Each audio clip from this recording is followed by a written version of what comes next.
Hello, you are listening to the Wellness Project with Des. I'm your host, Desiree, a mental health therapist and holistic wellness coach. On my podcast, I interview experts in the field of mental health and wellness, as well as those who share their firsthand accounts of their mental health journeys. These interviews will give you many tips, tools, and strategies to improve your mental health, as well as give you hope, support, encouragement, and inspiration on your own personal mental health and wellness journey. Thanks so much for being here. I would greatly appreciate it if you took a moment to leave me a review on iTunes and leave the podcast 5 stars on Spotify. It really helps the podcast to grow, which in turn helps me to keep bringing on amazing guests and spreading mental health and wellness education and support. And make sure you're subscribed so you don't miss an episode. Are you ready to embark on a transformative journey towards holistic well-being, unlocking the full potential of your mind, body, and spirit? If so, I'm thrilled to invite you to my program, the Holistic Wellness Transformation Coaching Program. My one-to-one coaching program is a comprehensive and individualized approach to help you improve your overall well-being. As a holistic wellness coach, I'm here to guide you on a transformative journey to attain balance and harmony in all areas of your life. With personalized coaching sessions, I'll offer guidance and support throughout your wellness journey. Starting with a thorough holistic assessment. We'll dive into your past, habits, thoughts, feelings, behaviors, and patterns that may be holding you back and no longer serving you. This assessment forms the foundation for your customized wellness plan. Together, we'll explore the 8 foundational elements of wellness to ensure you feel balanced and aligned with your goals and your values. This program goes beyond the surface, providing you with mental and emotional support. I will help you to manage stress, anxiety, and other challenges such as perfectionism and people-pleasing, offering techniques and strategies to enhance your resilience and your skills. The benefits of this program cannot be overstated. I'll be there every step of the way to support you in achieving balance and harmony in your life, manage stress, and improve your emotional well-being. Nurture healthy connections, create lasting, healthy habits, achieve your goals, and gain confidence in your ability to transform your life. Join me on this journey to holistic wellness. You could go to my website to check out my various packages, and you could go to my Calendly link found in the show notes to schedule a free 30-minute consultation call where we will go over the 8 core areas of wellness, as well as your goals and your dream life. Reach out and let's get started on your wellness journey so you can finally live the life you want.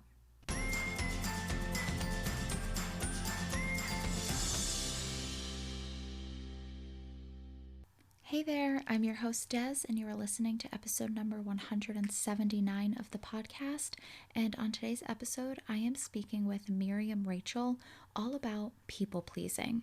Miriam is going to speak with us about the root causes of her particular people-pleasing, the people-pleasing behaviors that she exhibited, and how she began to prioritize her own needs, her own wants, her own desires, and eventually overcome people-pleasing. People-pleasing is something that a lot of us struggle with, so I think this is going to be a really great conversation, and I hope that you get a lot out of it. Help me welcome on Miriam. All right, I am here with Miriam Rachel. Miriam, thank you so much for being here today.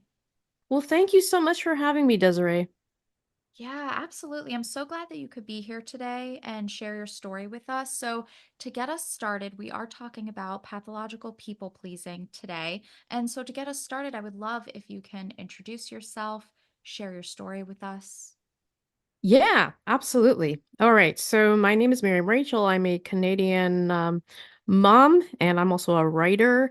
And I am also a tarot reader, an astrologer, and psychic medium. So yeah, I do all that. But I do want to talk about as well that I am a mental health advocate, and I want to bring a lot of awareness when it comes to extreme people pleasing, also known as egoism. So I'll tell you a little bit about what my story was regarding that, and I'll explain as well what egoism is. So, in a nutshell, it's pathological people pleasing, but how did I end up on this path? Well, here's the thing. I was the one that was a scapegoated, bullied kid. I had a lot of shortcomings, okay? Firstly, I had undiagnosed ADHD. I was diagnosed much later in life. I also had undiagnosed PCOS, which meant that after puberty, my weight skyrocketed, and also I had acne, so the lack of social skills and that just made me a bully target, okay? And yeah, I was also scapegoated at home because I was the eldest daughter and I had unfair expectations placed on me, while my little brother got everything. And by the way, we're estranged today, my choice. I can get into that another time. But let's just say that I was not treated very well. And what did I want? What anyone wants, in order to fit in. Okay, they want others to like them. So what did I do? I went out of my way to do everything I could to please others just so I could be accepted. And unfortunately, that didn't work all that well because of the fact that my needs were not met. I actually did end up causing my weight to skyrocket too because I fell into emotional eating. I also struggled from depression. I was diagnosed with major depressive disorder. I do have CPTSD from all of the things that I experienced, but that's just in my childhood. Let's fast forward a few decades later. Okay, I still was an extreme people pleaser, okay, because I just didn't have a mind of my own. I stayed comfortable. I didn't reach high. I didn't believe in myself. Everybody's needs were important, but I didn't think mine were. So I ended up marrying another people pleaser, by the way. We basically were two traumatized people that just ended up together. And sadly, today we are still together, but we're more like roommates. There were a lot of things that contributed to that. And one thing that did contribute to that is we had a lot of issues with our families. Here's another thing that actually led me to breaking out of the egoism or extreme people pleasing. We have two kids, and one of them has complex special needs. I did everything I could to take care of him. Of course, my needs just mattered even less because his needs needed to be tended to. I took him to therapies, etc., while my husband just didn't appreciate what I was doing. He didn't. And I get that he was the main breadwinner. I get he was working, but everything was on me. And my daughter, I felt like her needs were being neglected because everything went to my son. I'll just say that it was getting to a very dangerous point. I was 300 pounds. I was so severely depressed, I was almost catatonic. And I also knew that society expected parents like myself to be the main caregiver or to take care of their special needs kids forever. But it was getting to a point where I had to actually go against society's expectations because he needed to go to a residential facility for a group home for troubled teens because he was very troubled. He has combined autism with severe ADHD, and even though it wasn't diagnosed, we're pretty sure he has ODD as well, oppositional defiance disorder. In September 2017, he left home. It was a grueling process. It was really difficult, but at the same time, I actually did what was best for our family instead of pleasing society and others. What happened after that? Well, over time, I lost most of that weight. Sadly, I gained a lot of it during the pandemic, but I'm losing it again with the help of Ozempic. Let's just say that over time, though, I was able to make good use of therapy and I was able to once and for all get to know who I was. I was also starting to develop boundaries. I was having an easier time saying no, and I also stopped caring so much about what people thought of me. After that major transition, I guess you can say, really, it's incredible. Looking back, it's amazing how much of a people pleaser I was and how I gradually allowed it to leave me. Wow. Okay. What a story. Thank you so much for sharing all of that. And can you share what your people pleasing tendencies or behaviors actually looked like within your friends, family, at school growing up? Firstly, I gave in to what my mom wanted a lot. I never left my hometown, which I'm extremely embarrassed about now. And if I had a choice, I would leave, but I can't really do it because I got too many responsibilities here. My husband's job is here, and my daughter has some, Her life is here. So I feel like I just missed that opportunity. That's for one. But I also didn't think for myself. I fell into peer pressure. People were basically making fun of me. They were getting me into doing some really stupid things, and I just followed it because I wanted them to like me. So that's how it appeared when I was younger. But you know what? The funny thing is that there must have been a point where I said enough is enough even before that catalyst, because I did stand up to my mother-in-law, who's now deceased, almost 10 years now. Obviously, I had it in me to stand up a little bit here and there, but most of the time, I just went along with whatever others wanted because I didn't like confrontation. I didn't want to let anyone down, but let me tell you something. How did it affect me within?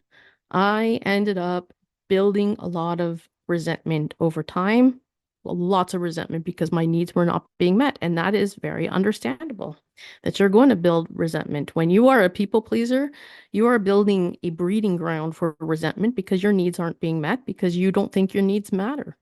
So that's basically how it appeared. Yeah, I think that makes a lot of sense. So, at what point did you realize that your people-pleasing behaviors were detrimental to your well-being? Well, the thing is, I didn't really wake up until that catalyst happened. Yeah, and I think the breaking point was knowing that I was going to be judged and chastised by others by surrendering my son with special needs, because the expectation is, how could you do that? You're the mother. You need to take care of him. That was my breaking point, and it was to the point where I don't care what they say. I care about what happens to this family. I don't trust myself around him. I'm afraid I'm going to snap. I'm afraid we're going to end up on the 6 o'clock news. I better do something to prevent that while I still have my faculties, because, like I said, I was so severely depressed. I was almost catatonic. So any ounce of sanity that I still had, I took very well advantage of. Okay, and I'm wondering because people that struggle with people pleasing, once they start implementing the boundaries, once they start asserting themselves and their needs, there's usually a lot of pushback from family, from friends, loved ones, Mhm. colleagues. What kind of pushback did you face? Well, the funny thing is that I didn't receive as much pushback that I thought I was going to, not as much. I think also my family knew, and I kind of wondered that maybe they spoke to somebody who woke them up, because they were very judgmental of me about how I struggled with my son. But I'm kind of thinking that somebody had said something to them, because they did back off and they didn't judge me for doing what I did. But you know what? When it came to others putting expectations on me, when I said no, I would just firmly say no. It just didn't matter so much. If they didn't mean anything to me, if there was no relationship there, I'd actually just stop caring. I don't think I received as much pushback from my family. When it came to others, I just didn't care as much. How did you actually go about making changes in your life? Go about asserting your needs, go about implementing strong boundaries? It took me about 4.5 months to decompress after my son left, because I just needed to. I needed to figure out who I was. So I did find a good therapist to help me, because I really was not receptive to therapy before he left. I mean, I tried it, but I just wasn't receptive because I was in such a dark, dark place. I did find a good therapist. I feel that I was able to take her suggestions and actually work with them. And it just started coming more natural to me. I started to learn about who I was. And I'm still learning, by the way, but I started to learn about who I was. I acknowledged things that I wasn't going to tolerate. And it just grew from there. So that's how I just started building boundaries. And honestly, it's really hard to remember to pinpoint every single thing, because it was one of those things that just snowballed. Okay, so it sounds like a lot of changes that are kind of hard to pinpoint. So, how has your life changed since you've started prioritizing your own needs and setting boundaries? How does your life look now versus back then? Well, I can tell you right now, I'm doing well with my freelancing business. I'm actually very healthy. Only have about 20 pounds to lose, and I'm taking care of myself. I really am. I'm making sure that I have my time, and I'm going to be frank about something, okay?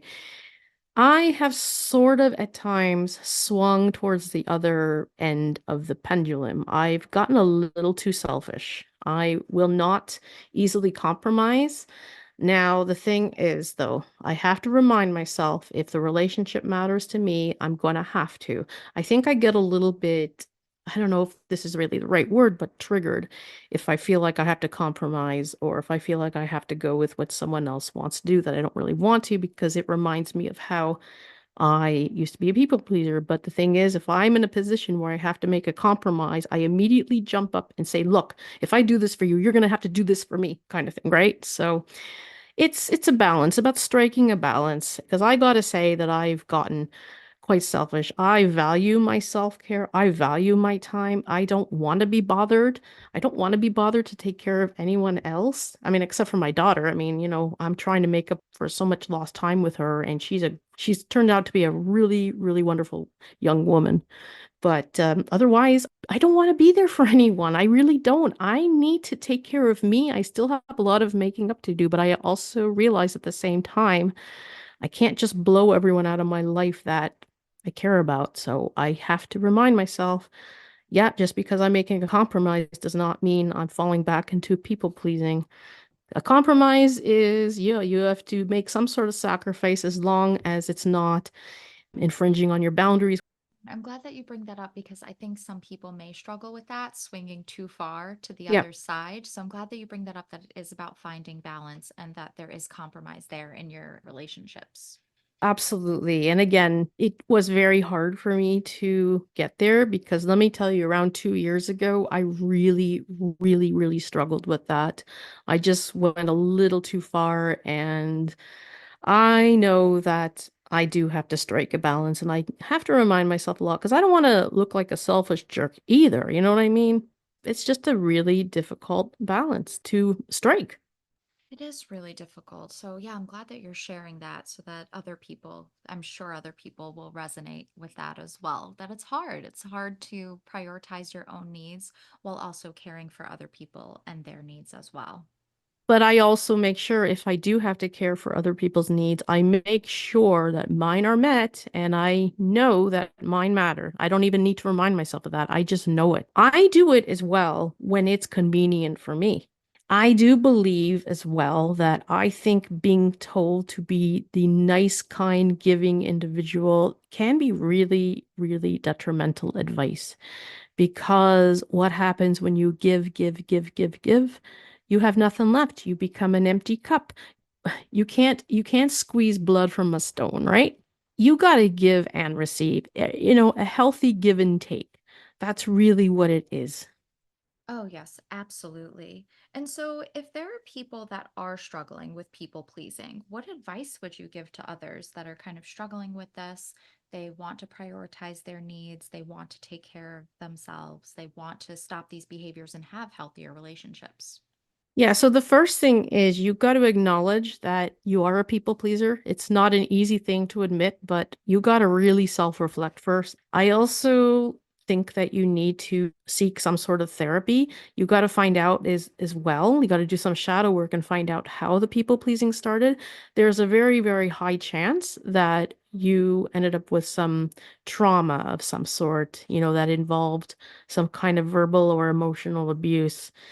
Most people want to please, but at the same time, they also want to be pleased. But if you're just there to please, please, please, and not take anything back and sacrifice yourself all the time because you want to make others happy or you want to look good, then you've got to admit that to yourself and say, okay, well, this is an issue. So the next step is to talk to a professional and work with them. I also wrote a book last year. Now, this is for those that are into tarot. Not everyone is, and that's totally okay. So it's about overcoming egoism with tarot. And again, egoism is extreme people pleasing. It's not a diagnosable term. I learned that term from Dr. Craig Malkin, as he was also an egoist, and he has written a lot about that. He's got a lot of good material about egoism. I talk about that. I talk about what egoism is. I talk about my story, and I also talk about how the tarot can help you do some self-reflection.